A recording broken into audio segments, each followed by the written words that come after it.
ধর্ম যার যার, রাষ্ট্র সবার এই স্লোগানে সাম্প্রদায়িক সম্প্রীতি বজায় এবং শান্তিপূর্ণভাবে আসন্ন শারদীয় দুর্গোৎসব উদযাপনের লক্ষ্যে সকল ধর্মাবলম্বীদের অংশগ্রহণে সংবাদ সম্মেলন অনুষ্ঠিত হয়েছে।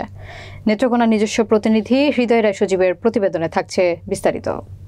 রবিবার দুপুরে বাংলাদেশ হিন্দু বৌদ্ধ খ্রিস্টান কল্যাণ ফ্রন্ট নেত্রকোনা জেলা শাখার উদ্যোগে জেলা প্রেস ক্লাব মিলনায়তনে এ সংবাদ সম্মেলন অনুষ্ঠিত হয়।